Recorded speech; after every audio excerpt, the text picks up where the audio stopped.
বসিরহাটের আল্লামা রুহুল আমিন রহমাতুল্লাহ আলাইহির মাজার জিয়ারত করেছেন কারা কারা একটু হাত তুলে দেখান তো। আল্লামা মাজার জিয়ারত করেছেন আলহামদুলিল্লাহ। যাবে ওই যে মাজার, ওই আপনার মাজারের ভিতরে দুটো কবর আছে, দুটো কবর। একটি কবর হচ্ছে হুজুরের কবর, আরেকটি কবর আছে হুজুরের বড় সাহেবজাদা আব্দুল মাজিদ রহমাতুল্লাহ আলাইহির কবর। একটি হচ্ছে হুজুরের কবর, আরেকটা কার কবর বলেছি? আব্দুল মাজিদ রহমাতুল্লাহ আলাইহি। হুজুরের বড় সাহেবজাদা, হুজুরের দুটো পুত্র সন্তান ছিল, একজনের নাম আব্দুল মাজিদ রহমাতুল্লাহ আলাইহি আর দ্বিতীয় জনের নাম হচ্ছে আব্দুল ওহিদ রহমাতুল্লাহ আলাইহি। আব্দুল মাজিদ এবং আব্দুল ওহিদ। এই আব্দুল ওহিদ রহমাতুল্লাহ আলাইহির কবরটা হচ্ছে হুজুরের মাজারের যে পশ্চিম দিকের দেয়াল, ওই দেয়ালের বাইরে দেখবেন, যদি কোনোদিন যান দেখবেন এতটা একটা ইট দিয়ে একটা কবর গাঁথা আছে, ওইটা হচ্ছে আব্দুল ওহিদ রহমাতুল্লাহ আলাইহির কবর। আব্দুল ওহিদ রহমাতুল্লাহ আলাইহির ইন্তেকাল হয়ে গেল। লাশ গোসল কাপড়ের কাপড় পরানো হলো, কাঠি আয় করে তুলে নিয়ে জানাজা নামাজ আদায় করে কবরের ভিতরে লাশ শুইয়ে দেওয়া হলো। বিসমিল্লাহি ওয়া আলা মিল্লাতি রাসূলিল্লাহি। কবরের ভিতরে লাশ শুইয়ে দিয়ে 3 মুঠো করে মাটি দেওয়া হলো। মিনহা খালাকনাকুম ওয়া ফিহা নুঈদুকুম ওয়া মিনহা নুখরিজুকুম তারাতান উখরা। সবাই 3 মুঠো করে মাটি দিয়ে যে যার মতো চলে যায়। আল্লামা হুজুর ছেলের কবরের পাশে চুপটি মেরে দাঁড়িয়ে রইলেন। দাঁড়িয়ে দাঁড়িয়ে অন্তরে চোখে দেখতে পাচ্ছেন বাবা আব্দুল ওহিদ কবরের ভিতরে মুনকারকে সওয়ালের জবাব দিতে বড় ভীত সন্ত্রস্ত হয়ে যাচ্ছে, ভীত সন্ত্রস্ত হয়ে গেছে, ভয় পাচ্ছে। হুজুর কবরের পাশে দাঁড়িয়ে অন্তরের চোখে এই দৃশ্যটা দেখতে পেয়ে কবরের পাশে দাঁড়িয়ে বলেছিলেন, ও বাবা আব্দুল ওহিদ, ভয় পেও না বাবা, ভীতু হইও না বাবা, আমি তোমার আব্বা জান কবরের পাশে দাঁড়িয়ে দাঁড়িয়ে তোমার কবরের হাল হকিকতটা দেখতে পাচ্ছি বাবা। ও বাবা আব্দুল ওহিদ, আমি তোমার আব্বা কবরের পাশে দাঁড়িয়ে দাঁড়িয়ে মুনকারকে সওয়ালের জবাব বলে দিচ্ছি। তুমি কবরের ভিতরে শুয়ে শুয়ে আমার কথা মতো ফেরেশতাদের জবাব দিয়ে দাও। মুহাব্বতে বলেন না।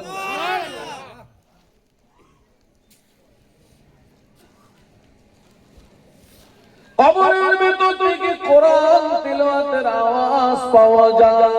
আল্লাহর ওলি দাঁড়িয়ে গেলেন, দাঁড়িয়ে দাঁড়িয়ে কোরআন তিলাওয়াত শুনছেন। হঠাৎ আল্লাহর ওলির জবান থেকে একবার বেরিয়ে গেল সুবহানাল্লাহ। কি বার হলো?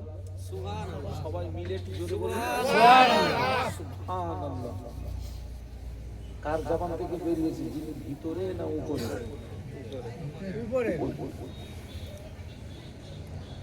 আচ্ছা, কোরআন তেলাওয়াতের সওয়াব বেশি না সুবহানাল্লাহ পড়া সওয়াব বেশি? কোরআন তেলাওয়াত। বলুন বলুন। কোরআন তেলাওয়াত। কোরআন তেলাওয়াত ঠিক বলেছেন। কবরের ভিতর থেকে আওয়াজ আসে, ও আল্লাহর ওলি,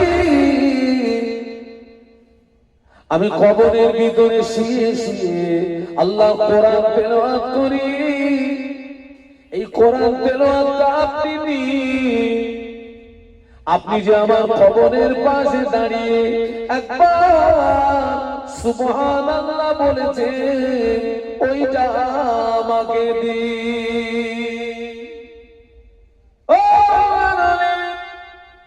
আমি কবরের ভিতরে শুয়ে শুয়ে আল্লাহর কোরআন তেলাওয়াত করি।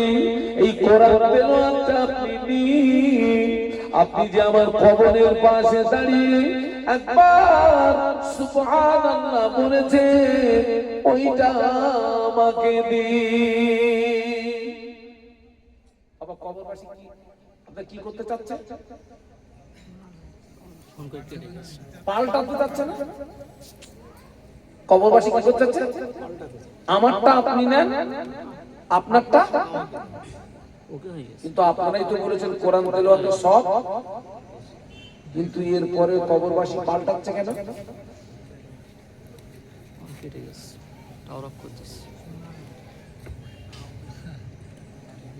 মৃত্যুর পরে কোরআন তেলাওয়াত করলে কোনো দাম নেই।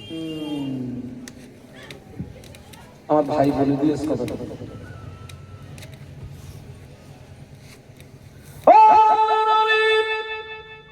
আমি কবরের ভিতরে শুয়ে শুয়ে আল্লাহর কোরআন তেলাওয়াত করি।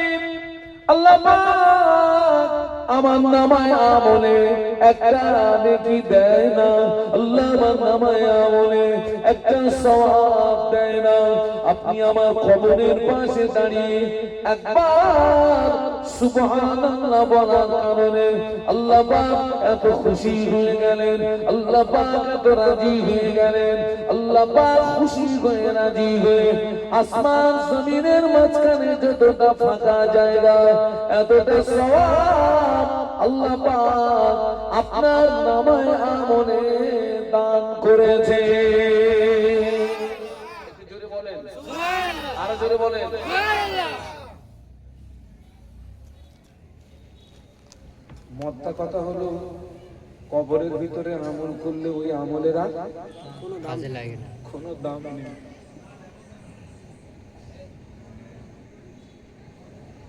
কিতাবে এসেছে যে ব্যক্তি পৃথিবীর জমিনের যে আমল করতে সবচেয়ে বেশি ভালোবাসত, আল্লাহ চাইলে তিনি কবরে ওই আমলেই তিনি মশগুল থাকবেন।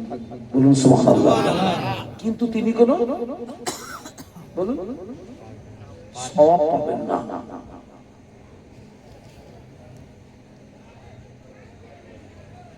তিনি কোনো সওয়াব পাবেন না।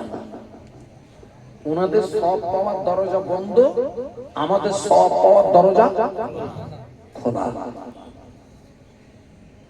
এই যে আপনার এখানে বসে আমরা এই যে আপনার দরুদ শরীফ পড়ছি, এই যে আমরা কলেমা শরীফ পড়ছি, এই যে আমরা সুবহানাল্লাহ পড়ছি, এই যে আমরা আলহামদুলিল্লাহ পড়ছি, এই যে আমরা আল্লাহু আকবার পড়ছি, আল্লাহ কিন্তু আমাদের নামায় আমলে কি দিচ্ছেন? নেকি। বলুন বলুন, আল্লাহ নেকি দিচ্ছেন। শুধু তাই নয়, আল্লাহ চাইলে ওই সুবহানাল্লাহ বলাটা যদি কবুল হয়ে যায়, আল্লাহ ওই ওসিলায় কিয়ামতের ময়দানে আল্লাহ বান্দাকে নাজাত দিয়ে দেবে। আর যদি বলুন, কিন্তু যারা রাস্তায় ঘুরছে ওরাই বরকতটা পাবে? বলুন বলুন, সারা জীবন তো মেয়ে লোকের পিছনে ঘুরলি, আজকের দিন মাহফিল হচ্ছে অন্তত ওইটা একটু ছাড়। সারা জীবন তো ঘুরলি, ওরা মনে করতেছে কেউ কিছু বুঝতে পারতেছে না। তোমরা মাল কোন ধান্দায় ঘুরতেছো? কেউ জানুক আর না জানুক, কে জানে? আরো জোরে মাল তুমি কোন ধান্দায় ঘুরতেছো? মেয়ে লোকের ধান্দা না অন্য কোন ধান্দায়?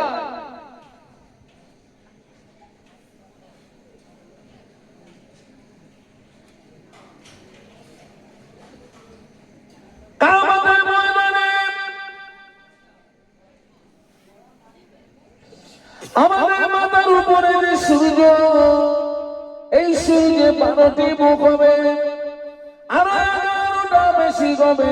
সূর্যের তাপে জমিনটা পুরো লাল তামা হয়ে যাবে। তামা হাসরবাসীর মাথার গিনু টকটক টকটক টকটক টকটক টকটক করে ফুটতে থাকবে। কারো নাক দিয়ে, কারো কান দিয়ে, কারো চোখ দিয়ে মাথা গিনুগুলো বজবজ বজবজ বজবজ করে বেরোতে থাকবে। কিয়ামতের ময়দানে আল্লাহ পাক ইনসাফের পাল্লা খাড়া করবেন, পাপ নেকিকে ওজন করবেন। যার নেকির পাল্লাটা ভারী হয়ে যাবে, ঠিকানাটা জান্নাত হয়ে যাবে। যার গুনার পাল্লাটা ভারী হয়ে যাবে, ঠিকানাটা জাহান্নাম হয়ে যাবে। আল্লাহ কিয়ামতের ময়দানে আল্লাহ পাক নিজেই বিচারক হবেন। আল্লাহ কোরআন শরীফে বলেছেন, ফামান ইয়ামাল মিসকালা যাররাতিন খায়রান ইয়ারা ওয়া মান ইয়ামাল মিসকালা যাররাতিন শাররান ইয়ারা। আল্লাহ বলে বান্দা পৃথিবীর জমিনে যদি যারা পরিমাণে নেকির কাজ করো কিয়ামতের ময়দানে আমি আল্লাহ পাক যারা পরিমাণে নেকির জাযা দিয়ে দেব। আল্লাহ পরে বললেন বান্দারে পৃথিবীর জমিনে যদি যারা পরিমাণে গুনার কাজ করো কিয়ামতের ময়দানে গুনার খাসারাত তোমায় দেওয়া লাগবে। যারার ব্যাখ্যা দিতে গিয়ে তাফসীর কারকরা ব্যাখ্যা দিয়েছে জমিন দিয়ে যে ছোট পিপিলিকা গুলো চলে ওই পিপিলিকার মাথাকে যারা বলা হয় অতটুকু পরিমাণে নেক আমল যদি কেউ করে কিয়ামতের ময়দানে আল্লাহ তার জাযা দিয়ে দেবে। অতটুকু পরিমাণে কেউ যদি গুনার কাজ করে আল্লাহ পাক তাকে আল্লাহ পাক তার খাসানাতটা তাকে দেওয়া লাগবে। ও কিয়ামতের ময়দানে এক বান্দার বিচার হবে দেখতে পাওয়া যায় ওই বান্দার জীবনে একটা নেকি কম পড়ে গিয়েছে। সবাই মিলে বলুন কটা নেকি? আর একটু জোরে বলুন। একটা নাকি সন্ধ্যেবেলা ঘুমোচ্ছে কেন?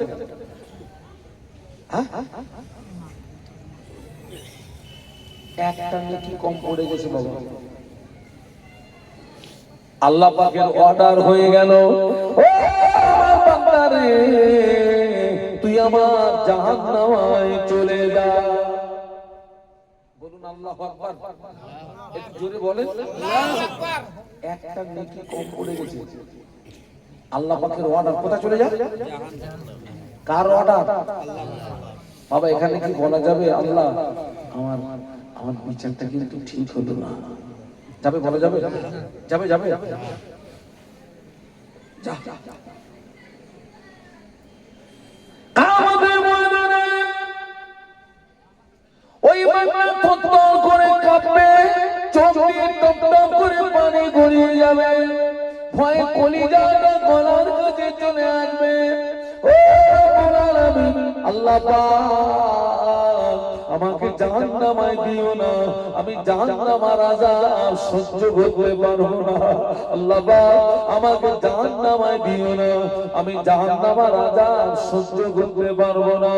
ও রব্বুল আলামিন আল্লাহ পাক আজ হাসরের ময়দানে আমাকে একটু সময় দাও না। আল্লাহ বলে বান্দারে তুই সময় নিয়ে কি করবি? আজ হাসরের ময়দানে কোটি কোটি কোটি কোটি মানুষের মাঝখানে আমার আব্বা আছে, মা আছে, ছেলে আছে, মেয়ে আছে, বিবি আছে, আত্মীয় স্বজন বন্ধু বান্ধব আছে, ওদের কাছে একটু যাই দেখি না কেউ আমাকে একটা নেকি দেয় নাকি। আমাকে একটু সময় দাও না আল্লাহ। আজ হাসরের ময়দানে কোটি কোটি মানুষের মাঝখানে আমার আব্বা মা স্ত্রী পুত্র আত্মীয় স্বজন বন্ধু বান্ধব সবাই তো আছে, কেউ যদি আমাকে একটা নেকি দেয় আল্লাহ পাকের রহমতের দরিয়ায় জোশ মেরে যাবে। যা আমি তোকে অবকাশ দিলাম, একটু বলুন সুবহানাল্লাহ। যা আমি তোকে অবকাশ দিলাম। কিয়ামতের ময়দানে ওই বান্দা কোটি কোটি মানুষের মাঝখানে ছুটে ছুটে ছুটে ছুটে ছুটে ছুটে আব্বাকে চিনে ফেলবে, আব্বাকে ধরে ফেলবে। ও আমার আব্বা জান, পৃথিবীর জমিনে আপনি আমাকে মানুষ করতে গিয়ে আমার মুখে আহার জোগাতে গিয়ে আপনার চাঁদের মতো মুখটা কালো হয়ে গেল। আব্বা আপনি আমাকে আমার মুখে আহার জোগাতে গিয়ে কত মিথ্যা কথা বলেছিলেন, কত শরীয়ত বিরোধী কাজ করেছিলেন। ও আমার আব্বা জান, আজ হাসরের ময়দানে আমার একটা নেকি কম পড়ে গিয়েছে। আপনি যদি আমাকে একটা নেকি দেন অতি সহজে আমি জান্নাত পেয়ে যাব। আব্বা জান আপনি আমাকে একটা নেকি দেন, আব্বা জান আপনি আমাকে একটা নেকি দেন। কিয়ামতের ময়দানে বাপ বেটাকে একটা নেকি দেবে না। বলুন আল্লাহু আকবার। আরেকটু আওয়াজ তুলুন না। না না না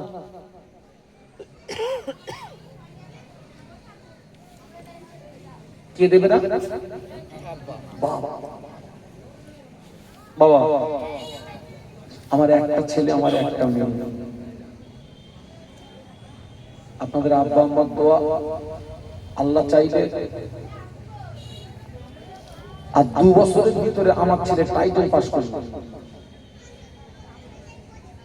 আপনাদের কাছে দোয়া চাচ্ছি, দোয়া করেন আল্লাহ যেন ওকে আমার দাদা হুজুরের সিলসিলা খাদেম বানিয়ে দেন। আল্লাহুম্মা আমিন। মেয়েটা এবারে 5 শেষ করে 6 এ উঠবে। ছেলেও আমাকে ভালোবাসে, মেয়েও আমাকে ভালোবাসে, তবে মেয়ের ভালোবাসাটা কিন্তু ছেলের চেয়ে কম হয় না, বেশি হয়? বেশি হয় না? আমি যে প্রত্যেকদিন মাহফিলে আসি, আমার মেয়ে আমার মুখে 2টো চুমু দেয়, দিয়ে আমাকে গাড়িতে তুলে দিয়ে আমাকে দোয়া করে বিদায় করে দেয়।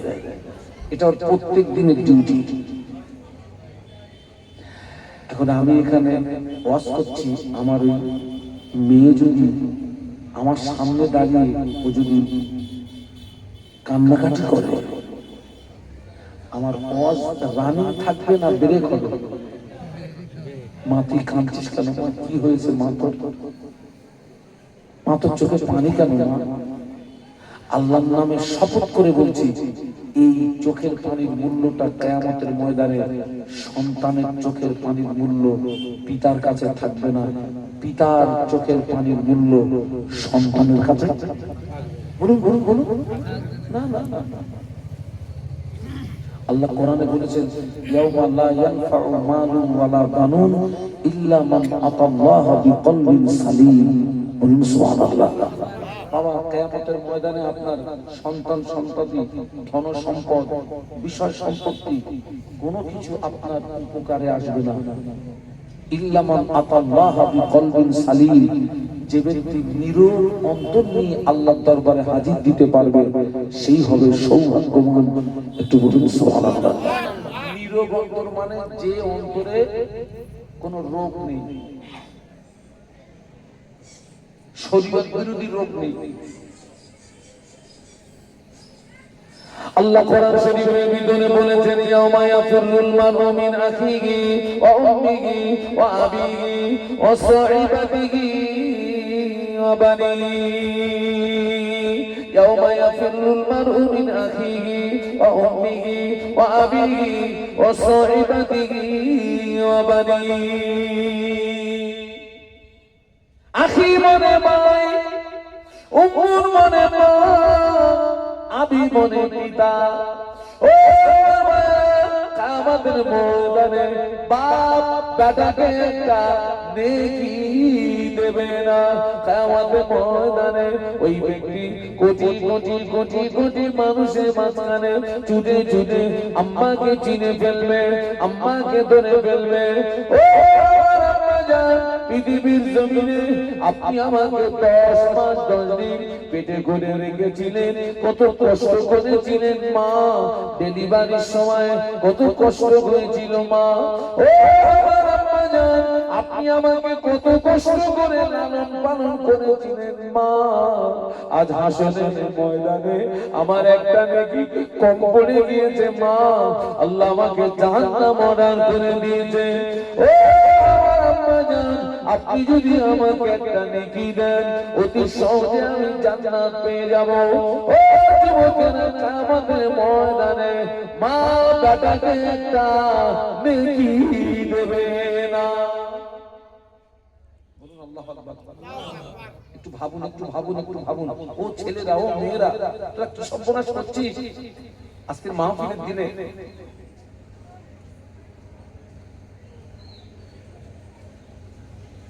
বাবা, আব্বা আম্মা যদি স্লিপ হয়, বিবি, ছেলে, মেয়ে, আত্মীয় স্বজন, বন্ধু বান্ধব, ওদের কাছে আর কি যাওয়া লাগবে বাপ? হ্যাঁ, এই দুজন যদি স্লিপ হয়, আমাদের সবচেয়ে আপন কে? আব্বা মা। সেই দুজন স্লিপ। তবু বান্দা কিয়ামতের ময়দানে বিবির কাছে যাবে, ছেলের কাছে যাবে, মেয়ের কাছে যাবে, আত্মীয় স্বজন, বন্ধু বান্ধবকে ধরবে, কিন্তু কেউ ওকে একটা নেকি দিয়ে সাহায্য না।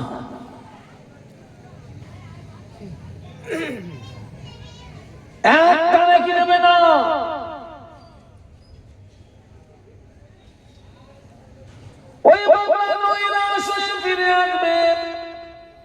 আল্লাহ পাকের দরবারে নৈরাশে ফিরে আসবে।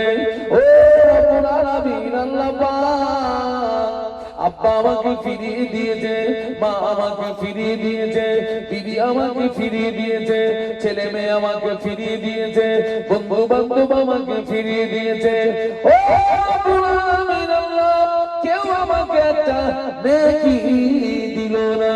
আল্লাহ পাক বলবে, ও আমার বান্দা রে, আজ হাসরের ময়দানে তোর আব্বা তোকে ফিরিয়ে দিয়েছে, মা তোকে ফিরিয়ে দিয়েছে, বিবি ছেলে মেয়ে আত্মীয় স্বজন বন্ধু বান্ধব তোকে ফিরিয়ে দিয়েছে।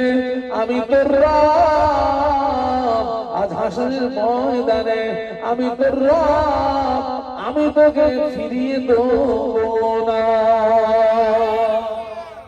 যদি বলেন না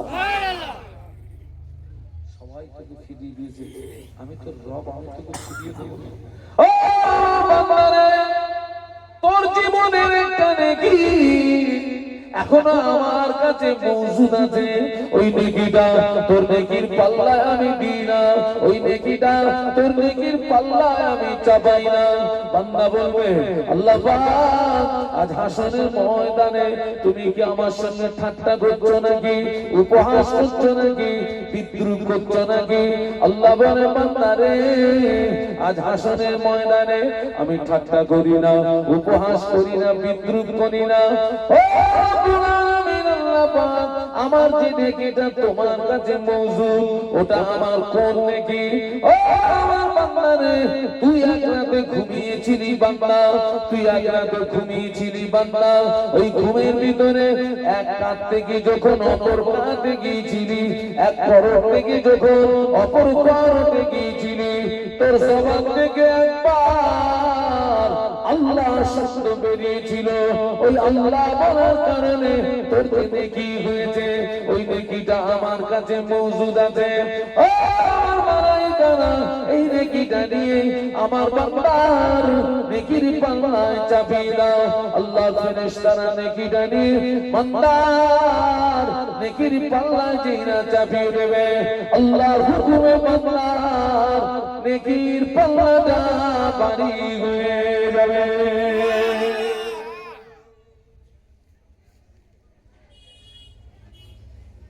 আজকে যারা তোরা রাস্তায় ঘুরছিস, আমরা যে সুবহানাল্লাহ, আলহামদুলিল্লাহ, কলেমা শরীফ, আপনার দরুদ শরীফ, আল্লাহু আকবার পড়ছি, বাবা আগামীকাল সকালটা জ্যান্ত অবস্থায় সকাল হবে গ্যারান্টি আছে? এই যে আমরা সুবহানাল্লাহ পড়ছি, আলহামদুলিল্লাহ, দরুদ শরীফ, আপনার কলেমা শরীফ আল্লাহর দরবারে যদি কবুল হয়ে যায়, এটাই কিয়ামতের ময়দানে আল্লাহ চাইলে নাজাতের ওসিলা হয়ে যাবে। এইটা সমান বুঝলো না, সারা জীবন তো ঘুরলি ঘুরলি ঘুরলি ঘুরলি। আর আমি আপনাকে একটা কথা বলে যাচ্ছি, আপনারা আপনারা মাহফিল দিলে কুটুম দাওয়াত করবেন না, করেন? আপনারা করেন? একেবারে 14 গোষ্ঠীর কুটুম। হ্যাঁ, কত গোষ্ঠী? 14 গোষ্ঠীর কুটুম দাওয়াত কর। কুটুম থাকাবি না হুজুর থাকাবি? কি আপনারা কি রাগ করতেছেন নাকি? কুটুম যদি দাওয়াত দেন, এই শর্ত দাওয়াত দেবেন, বাড়ি যাবি, মাহফিল শুরু হবে, মাহফিলে বসবি, খিদে লাগলে খাবি, আবার গে বসবি, যদি ঘুম লাগে ঘুমিয়ে বসবি, ঘুরতে পারবি, ঘুরলি কিন্তু বেরোবো। এই শর্ত যদিও দাওয়াত নেয় তুই আয়, এই শর্ত যদি দাওয়াত না নেয় তোর মতো কুটুমের দরকার নেই, বাড়ি থাক।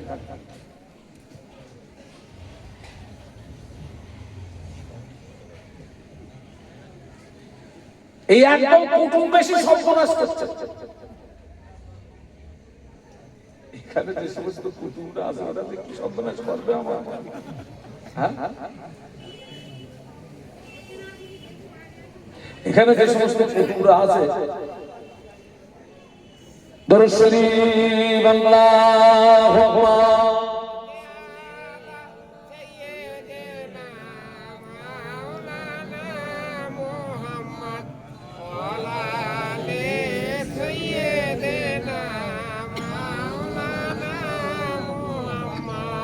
मुझे नाज है अपनी खुशकिस्मती पर, मेरे हाथ में है दामने मुस्तफा की, नगम है फुआर का न तूफा का परो, मैं डूबूंगा फिर भी किनारा करूंगा। अल्लाहुम्मा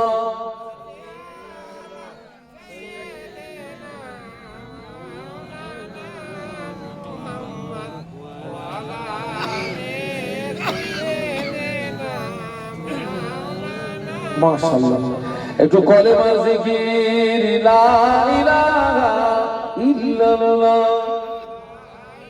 মাশাআল্লাহ মাশাআল্লাহ জোরে জোরে লা ইলাহা ইল্লাল্লাহ, লা ইলাহা ইল্লাল্লাহ, লা ইলাহা ইল্লাল্লাহ মুহাম্মাদুর রাসূলুল্লাহ।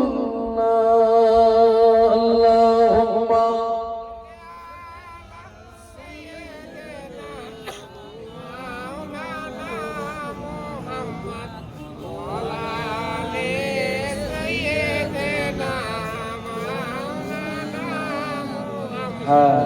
সকলের তকবীরদান্ত নারায়ে তাকবীর। আলহামদুলিল্লাহ। তাহলে আমি মূল আলোচনা কোথায় রেখেছি? আলেম সমস্ত মানুষ ধ্বংস হয়ে যাবে, আলেম নাজাত পেয়ে যাবে। আলেম নাজাত পাবে। তারপরে বলেছি সব আলেম ধ্বংস হয়ে যাবে, কারণ পাবে মুক্তি চাই। আমলকারী। সবাই মিলে বলুন কে নাজাত পাবে? আমলকারী। তাহলে আমাদের কি করতে হবে? আমল করতে হবে। আলেম ওলামারা যেগুলো বলে, হুজুররা যেগুলো বলে, সেই কথাগুলো শুনতে হবে, মানতে হবে, আর সেগুলো আমল করতে হবে। আল্লাহ কবুল করেন, বলুন আমিন। কিন্তু রাসূলুল্লাহ আরেকটা এগিয়ে গিয়ে বলছেন আমলকারীও নাজাত পাবে না। আল্লাহর নাজাতটা পাবে কে? আল্লাহ নবী বললেন ওয়াল আমিলুনা কুল্লুহুম গালিকুনা ইল্লাল মুখলিসুন। আল্লাহ নবী বললেন সমস্ত আমলকারী ধ্বংস হয়ে যাবে, আমলকারী বরবাদ হয়ে যাবে, আমলকারী নাস্তানাবুদ হয়ে যাবে। কেবলমাত্র যারা ইখলাসের সঙ্গে, খুলুসিয়াতের সঙ্গে লিল্লাহ আল্লাহকে রাজি করানোর জন্য, আল্লাহকে খুশি করানোর জন্য, আল্লাহকে সন্তুষ্টি করানোর জন্য যারা আমল করবে, ওই আমলকারীরাই নাজাত পেয়ে যাবে। বাবা, আমাদের জীবনের প্রত্যেকটা আমলের মূল টার্গেট হবে একটা, বলুন সেটা কি? আল্লাহ সন্তুষ্টি। সবাই মিলে বলুন আমাদের জীবনের প্রত্যেকটা মূল আমলের টার্গেট কি হবে? আল্লাহ সন্তুষ্টি। আল্লাহ কোরআনে বলেছেন কুল ইন্না সালাতি ওয়া নুসুকি ওয়া মাহইয়ায়া ওয়া মামাতি লিল্লাহি রাব্বিল আলামিন। সুবহানাল্লাহ বলেন না, একটু জোরে বলেন না। আপনার নামাজ, আপনার কুরবানি, আপনার বেঁচে থাকা, আপনার মরে যাওয়া, সবকিছুর মূল লক্ষ্য হবে আল্লাহকে খুশি করা, আল্লাহকে সন্তুষ্টি করা। ওই আমলকারীরা নাজাত পাবে, আর বাদ বাকি সব বলুন ধ্বংস হয়ে যাবে। হযরত রাবিয়া বসরি রাহমাতুল্লাহ আলাইহা যাকে ইস্তেকবাল জানানোর জন্য খোদ কাবা উঠে এসেছিল। একটু সুবহানাল্লাহ বলুন। কে উঠে এসেছিল? খোদ কাবা উঠে এসেছিল সংবর্ধনা জানানোর জন্য।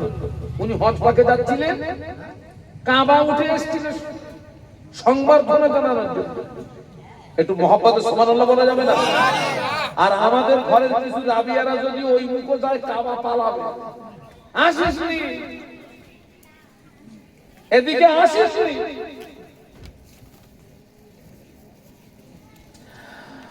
হযরত রাবিয়া বসরি রাহমাতুল্লাহ আলাইহা কোন একদিন এক হাতে এক লোটা পানি নিয়েছেন। সবাই মিলে বলুন, কি নিয়েছেন? এক লোটা পানি। আর এক হাতে একটা আগুনের মশাল নিয়েছেন, আগুনের মশাল নিয়ে দ্রুত গতিতে এগিয়ে যাচ্ছেন, খুব দ্রুত গতিতে এগিয়ে যাচ্ছেন। ওনার সঙ্গী সাথীরা আটকাল, হুজুর আপনি এভাবে কোথায় যাচ্ছেন বলুন তো? আপনাকে তো জীবনে করি আপনাকে চলতে দেখিনি, এক হাতে একটা পানি আর এক হাতে একটা আগুনের মশাল। উনি বলেছিলেন,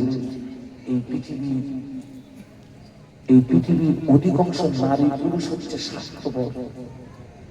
কেন না, কেউ ইবাদত করে জাহান্নামের ভয়ে, আর কেউ ইবাদত করে জান্নাত পাওয়ার আশায়। ঠিক বলেছেন না ভুল বলেছেন? উনি বললেন, এরাই হচ্ছে স্বার্থপর।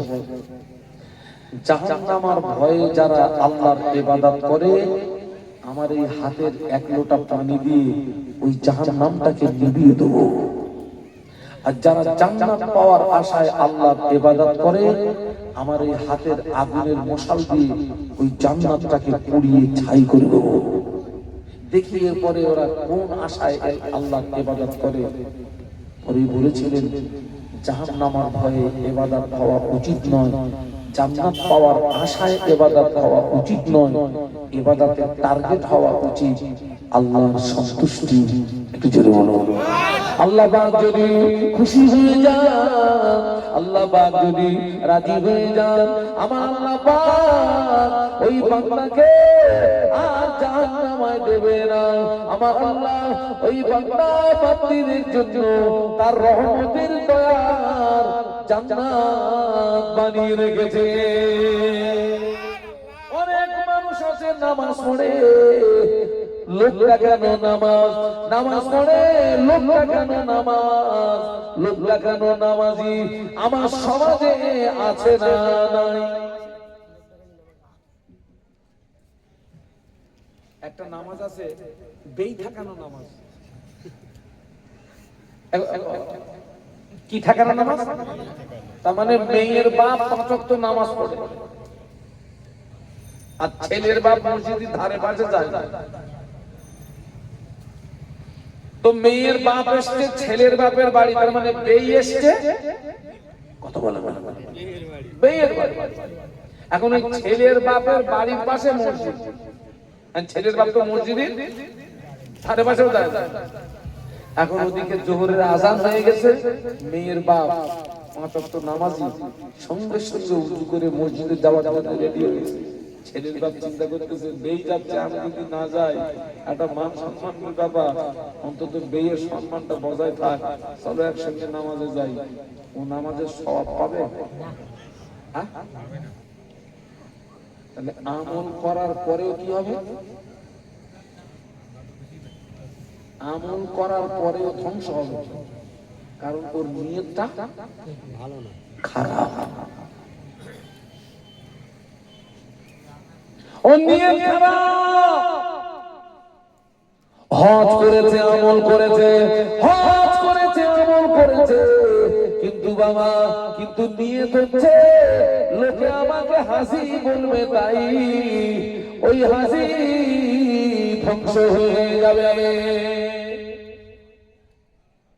হজ করেছো, আমল করেছো, উদ্দেশ্য হলো লোকে আমাকে হাজি বলবে, তাই আমার একটা ডিগ্রি বাড়বে, ওই হাজি সাহেবটা ধ্বংস হয়ে যাবে। দান করেছো, আমল করেছো, উদ্দেশ্য হলো লোকে আমাকে বড় দাতা বলবে, তাই ওই দাড়িটা ধ্বংস হয়ে যাবে। আমি অস করছি, আমল করছি, আমার যদি নিয়ে কায়দা করে অস করবো, লোকে আমাকে বড় হুজুর বলবে, আমি বক্তা ধ্বংস হয়ে যাব। কেউ আমাকে বাঁচাতে পারবে না। আমার উদ্দেশ্য হবে আল্লাহর সন্তুষ্টির উদ্দেশ্যে দুটো কথা বলবো।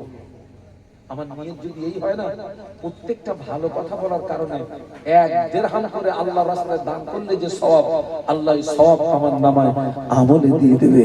কিছু বলুন।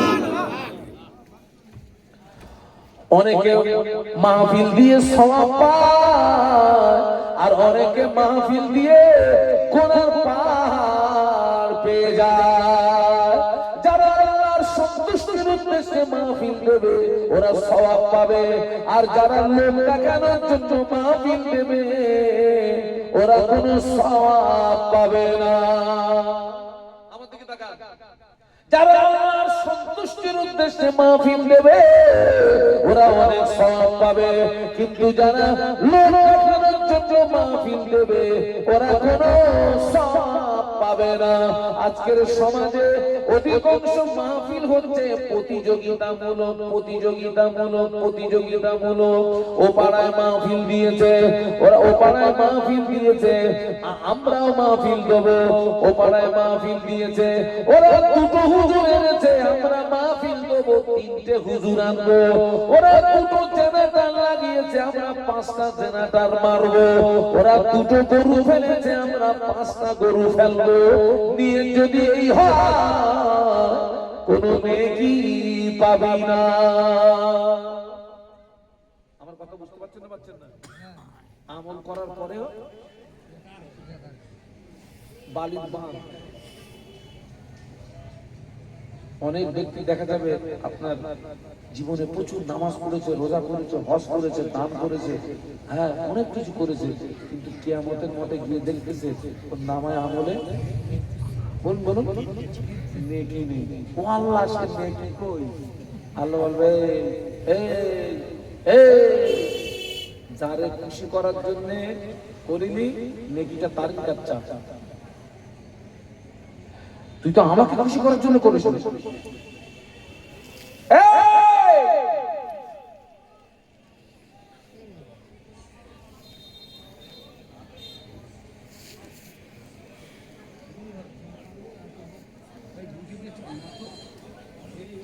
কেউ মসজিদ করে সওয়াব পাবে, কেউ মসজিদ করে জাহান্নামে যাবে। কি বলিস? কেউ মসজিদ করে সওয়াব পাবে, কেউ মসজিদ করে জাহান্নামে যাবে। কেউ মাদ্রাসা করে সওয়াব পাবে, কেউ মাদ্রাসা করে জাহান্নামে যাবে। কেন যাবে? মসজিদ করেছো তুমি আল্লাহর সন্তুষ্টির উদ্দেশ্যে করো নাই। তোমার ধান্দা হলো ছেড়ে খাওয়া, তাই তোমার ধান্দা হলো ছেড়ে খাওয়া, তাই জাহান্নামায় চলে যাবা। মাদ্রাসা করেছো আল্লাহর সন্তুষ্টির উদ্দেশ্যে করো নাই, তুমি মাদ্রাসা করেছো ছেড়ে খাওয়া, তাই জাহান্নামায় যাওয়ার জন্য তৈরি থাকবা।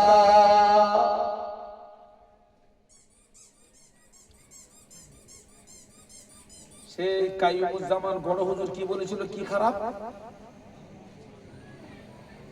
তো একটা চলবে কি খারাপ? হ্যাঁ, এই সেই নিয়ত খারাপ। ও এসে বলতেছে নিয়ত খারাপ। তুই আমার এই তুই বলবি কেন? তোর একটা চলে। হ্যাঁ, কি খারাপ? আরো জোরে বলেন। বুখারী শরীফের প্রথম হাদিস হলো ইন্নামাল আমালু বিন্নিয়াত। যার বাংলা মানে হলো আমলের ভিত নিয়তের উপরে। নিয়ত যদি ভালো হয় ফল ভালো পাবা, আর নিয়ত যদি খারাপ হয় বালির বাঁধ হয়ে যাবে।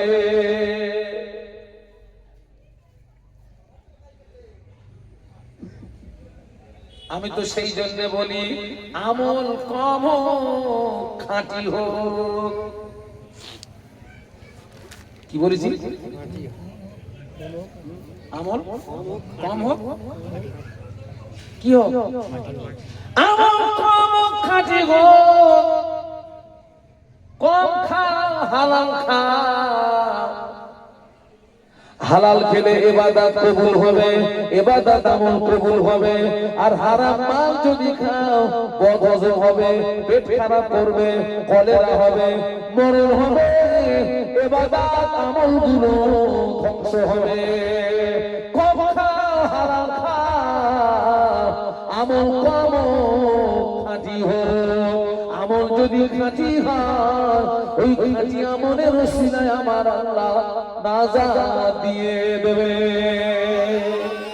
একটু জোরে বলেন না, আর একটু জোরে বলেন না। আগা একটুখানি বাসি কথা বলি, বাসি কথা। সবে বরাতের রাতে আপনাদের এলাকার মসজিদে ভিড় হয়।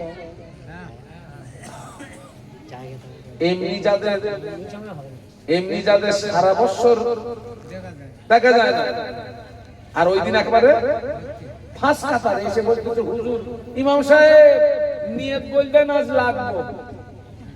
আরে লাগবো না তো বলছেন নিয়ত বলতেন। আচ্ছা ঠিক আছে, ইমাম সাহেব নিয়ত বলতে দেখে তো আপনার ওদিকে আপনার পিছনে দুমদাম করে আওয়াজ হচ্ছে, দুমদাম করে আওয়াজ হচ্ছে। কি করতে পারেন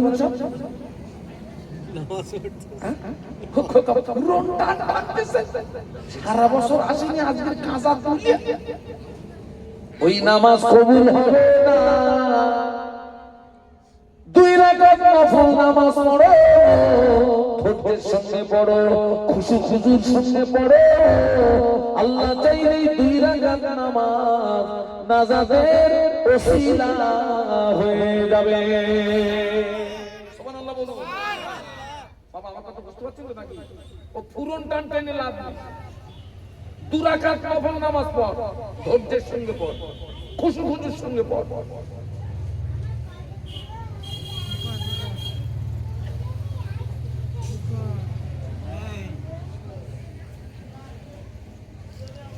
খাঁটি আমলের কত দাম দেখুন। বনি ইসরাইল গোত্রের 3 জন ব্যক্তি আল্লাহর জমিনে সফরে বেরিয়েছেন, আল্লাহর জমিনে ভ্রমণে বেরিয়েছেন। বনি ইসরাইলের 3 জন ব্যক্তি আল্লাহর জমিনে সফরে বেরিয়েছেন, আল্লাহর জমিনে ভ্রমণে বেরিয়েছেন। কিছু রাস্তা যাওয়ার পরে ঝড় বৃষ্টি তুফান শুরু হলো।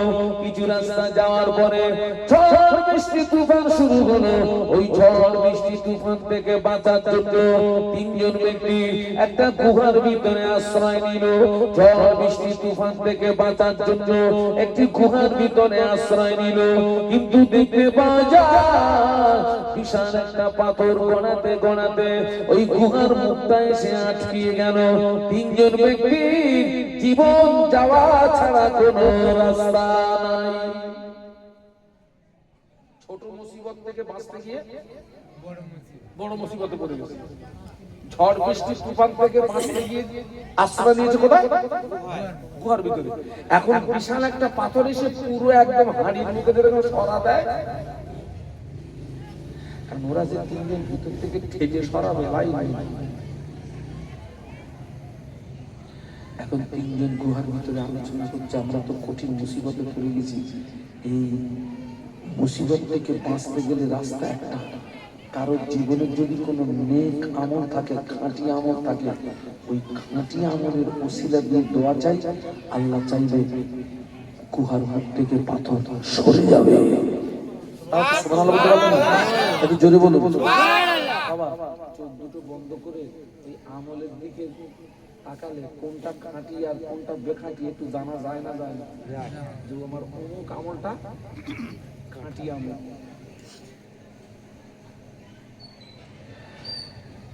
3 জনের ভিতর থেকে একজন বলছে, ভাই রে আমার একটা খাঁটি আমল কত মনে পড়ে গেছে ভাই, নেক আমলের কত মনে পড়ে গেছে ভাই।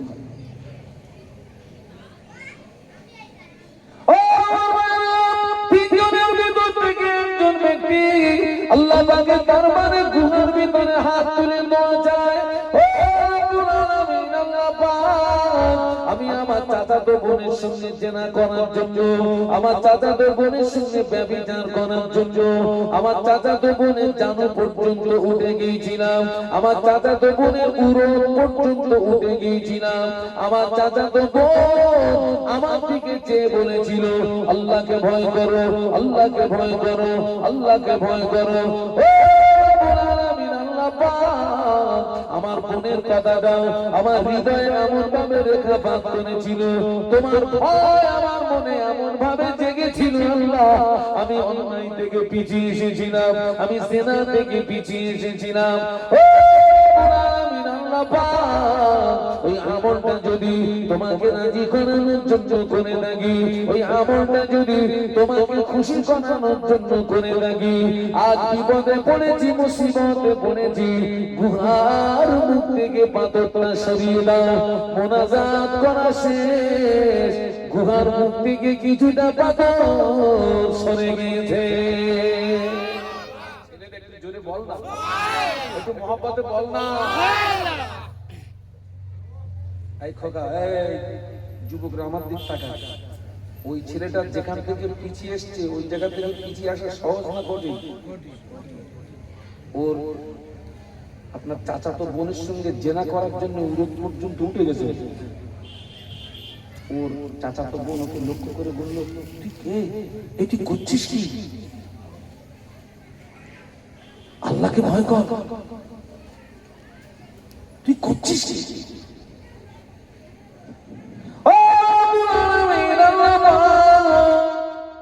আমার মনের কথাটা আমার হৃদয়ে এমনই ভাবে রেখাপাত করেছিল, আমি অন্যায় থেকে পিছিয়ে এসেছিলাম, জেনা থেকে পিছিয়ে এসেছিলাম। ও রব্বুল আলামিন আল্লাহ পাক, এই আমলটা যদি তোমাকে রাজি করানোর জন্য করে থাকি, এই আমলটা যদি তোমাকে খুশি করানোর জন্য করে থাকি, আজ বিপদে পড়েছি, মুসিবতে পড়েছি, গুহার মুখ থেকে পাথরটা সরিয়ে দাও, মোনাজাত করা শেষ, গুহার মুখ থেকে কিছুটা পাথর সরে গিয়েছে।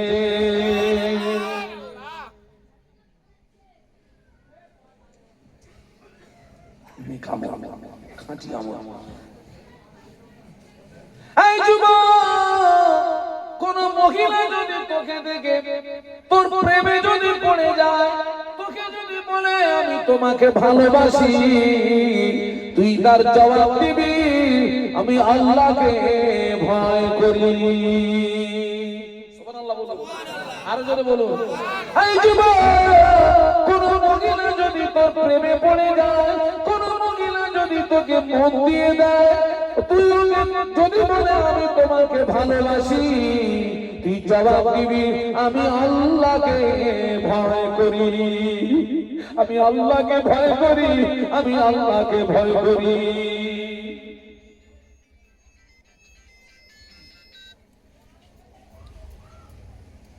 ওটা হবে তোর নেক আমল। কি আমল হবে?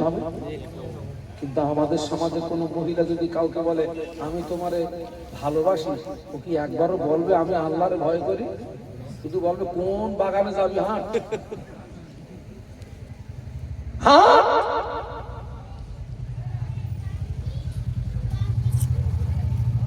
আপনি জানেন, আপনারা যেন আমাকে যেন ভুল বুঝবেন না ভাই, অধিকাংশ মাহফিলে জেনা হয়। মানেন না? মানেন না? অধিকাংশ মাহফিলে জেনা হয়।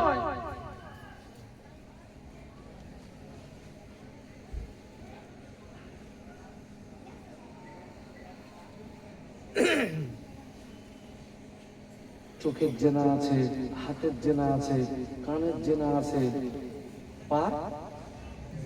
পারও জেনা আছে। বাবা কিয়ামতের ময়দানে এই হাত কথা বলবে, হ্যাঁ, আপনার শরীরের আপনার আপনার অঙ্গ প্রত্যঙ্গ সব সাক্ষী দেবে। কিন্তু এই মা তুই তো অমুক জায়গাতে অমুক জায়গায় গেলি, এই তুই তো ফোনে অমুক জায়গায় গেলি, এই লুকানোর কোনো জায়গা থাকবে না।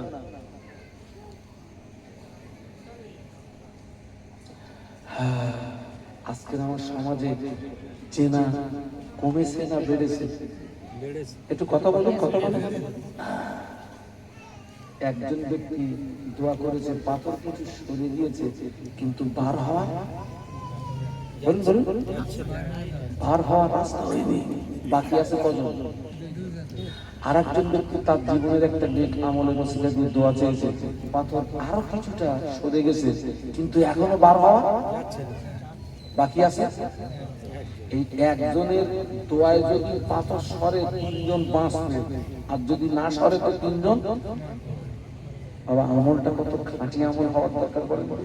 3 নাম্বার ব্যক্তিটা হাত তুলেছে, ও আমিন আল্লাহ পাক, ও আমিন আল্লাহ পাক, আমি সারাদিন মাঠে বকরি জনাতাম, আমি সারাদিন মাঠে বকরি জনাতাম, ওই বকরির দুধগুলোকে দহন করে দহন করে দহন করে দহন করে আমি আগে পান করি না, বিবি ছেলে মেয়েকে আগে দিই না। ও আমিন আল্লাহ পাক, আমার আব্বা বড় দুর্বল, আমার আব্বা বড় দুর্বল, আমার মা বড় সাইয়্যিদ, আমার আব্বা বড় সাইয়্যিদ, আমি দুদিন আগে আব্বাকে দিয়েছি, আম্মাকে দিয়েছি, তারপরে আব্বাকে দিয়েছি, তারপরে বিবি ছেলে মেয়েকে দিয়েছি, তারপরে আমি পান করেছি। ও রব্বুল আলামিন আল্লাহ পাক, ওই আমলটা যদি তোমাকে রাজি করানোর জন্য করে থাকি, ওই আমলটা যদি তোমাকে খুশি করানোর জন্য করে থাকি, আজ বিপদে পড়েছি, মুসিবতে পড়েছি, কুয়ার মুখ থেকে পাথরটা সরিয়ে দাও, মোনাজাত করা শেষ, কুয়ার মুখ থেকে টোটাল পাথরটাই সরে গিয়েছে। নবী পাকের একজন স্বামী আল্লাহ নবীকে বলেছিলেন, ইয়া রাসূলুল্লাহ, হাবিবাল্লাহ, হুজুর আমি খেদমত করব কার? নবী বললেন তোমার মায়ের। তারপরে কার? নবী বললেন তোমার মায়ের। তারপরে কার? নবী বললেন তোমার মায়ের। তারপরে কার? নবী বললেন তোমার পিতার। পিতা অপেক্ষা মায়ের ইজ্জত আল্লাহ পাক 3 গুণ বাড়িয়ে দিয়েছেন।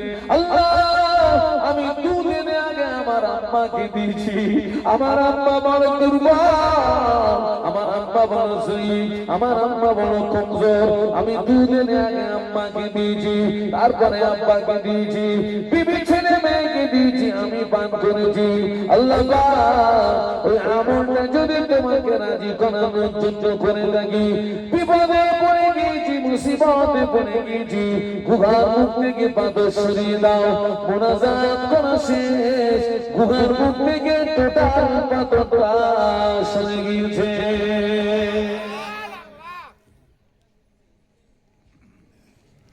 আজকে জানেন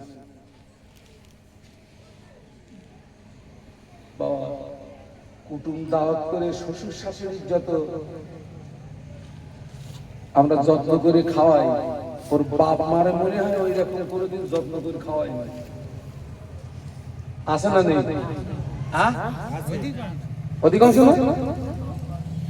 আমার মনে হয় ওরে পুরো মুগুর পাটা করি। আমি একবার বলবো না যে শ্বশুর শাশুড়ি সম্মানের পাত্র না, অবশ্যই শ্বশুর শাশুড়ি সম্মানের, কিন্তু আমার আব্বা আমার উপরে না নিচে? বলুন বলুন, নিচে। শাশুড়িরে ডাকতেছে ও আম্মা, ও আম্মা, ও আম্মা, আর নিজের মায়ের কি ডাকছে? এই মা, এই মা, এই মা। জুতোর বাড়ি মারুর মুখে, তুই তো শাশুড়ির পেটে ছিলি।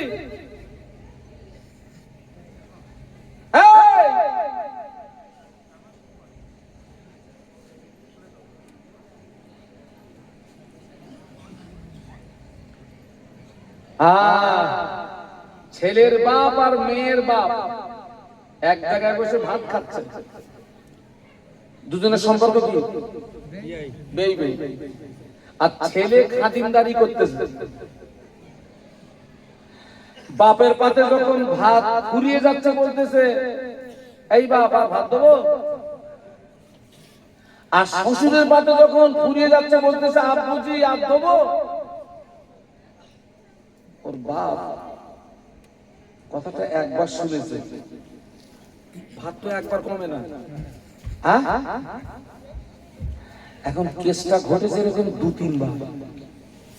বাপের বলতেছে এই বাপ আর দেবো, শ্বশুর কি বলতেছে বলুন বলুন, তোর বাপ সহ্য করতে না পেরে বলতেছে হারামের বাচ্চা, আমার দিদি হবে না, তোর আব্বা দিদি গেল, আমার দিদি হবে না, তোর আব্বা দিদি, এই হারামের বাচ্চা,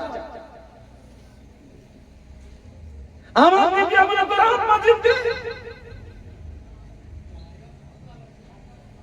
নবী পাকের একজন সাহাবী আল্লাহ নবীকে জিজ্ঞাসা করেছিলেন, ইয়া রাসূলুল্লাহ, হাবিবাল্লাহ, আবু যর আপনি আমাকে অনুমতি দিন, আমি যুদ্ধে যাব, শহীদ হব, আমি যুদ্ধে যাব, শহীদ হব। আল্লাহ নবী বললেন, ও বাবা সাহাবী, তোমার আম্মা কি জীবিত? তোমার আম্মা কি জীবিত? তোমার আব্বা কি জীবিত?